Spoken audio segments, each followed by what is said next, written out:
মিরপুর 10 নম্বরের বিখ্যাত ফুচকা একবার যে খাবে তার সারা জীবন মনে থাকবে। ঢাকা শহরের ভিতরে এত জায়গায় ফুচকা খেয়েছি, আমার মনে হয়েছে মিরপুরের ফুচকা সবচেয়ে বেশি মজাদার। হ্যালো এভরিওয়ান, সবাই কেমন আছেন? আশা করছি সবাই অনেক অনেক ভালো আছেন। ভিডিওটা না টানাটানি করে পুরো ভিডিওটা দেখতে থাকেন। ভিডিওটি ভালো লাগলে অবশ্যই শেয়ার করে দিবেন। মাঝে মধ্যে আমাদের মিরপুর 10 নম্বরে যাওয়া হয়, কিন্তু এই মজাদার ফুচকা আমি একবারও খাইনি। হঠাৎ করে আমার জামাই কোথা থেকে যেন আমাকে এক বাটি ফুচকা এনে দিয়েছে। খাওয়ার পর আমার কাছে মনে হয়েছে আমি অমৃত কিছু খাইছি, এত মজাদার ছিল।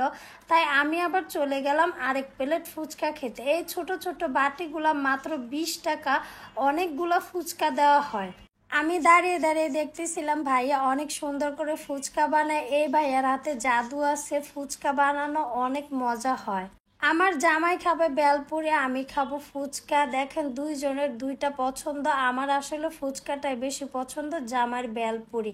সিরিয়ালে অনেকগুলো দোকান দেখতে পারতেছেন, এই সবগুলো দোকানে ভাইয়াদেরই। এই ভাইয়ারা হচ্ছে চার ভাই, চার ভাইয়ের এই ফুচকার দোকানটা। ভাইয়াটার ফুচকা বানানো শেষ। আমি বললাম যে ভাইয়া আমাকে একটু বোম্বাই মরিচ দিয়ে দিন। আমার আবার বোম্বাই মরিচ দিয়ে ফুচকা খেতেও অনেক অনেক বেশি ভালো লাগে। এখন ভাইয়া একটু শুকনা মরিচ এবং কি বিট লবণটা দিয়ে দিবে। ভিডিওতে ভয়েস দিতে দিতে ফুচকা বানানো দেখে আমার অনেক বেশি ফুচকা খেতে মন চাচ্ছে। ফুচকা বানানো একদম শেষ, এখন ভাইয়া একটু টক দিয়ে দিচ্ছে। আমার আর তরসতি ছিল না, ভাইয়াকে বলতেছিলাম যে তাড়াতাড়ি ফুচকা বানিয়ে দেন।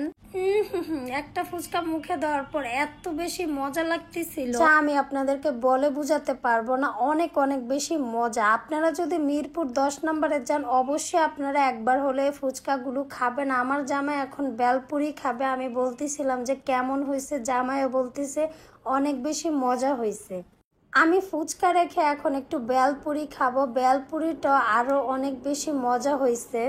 আমাকে সবাই একটু ইগনোর করবেন, কারণ মার্কেটে ঘোরাঘুরি করে আমার অবস্থা একদম খারাপ, ঘেমে টেমে একদম কালো হয়ে গিয়েছি। মিরপুর 10 নম্বরের ফুচকা আসলেই অনেক অনেক বেশি মজাদার।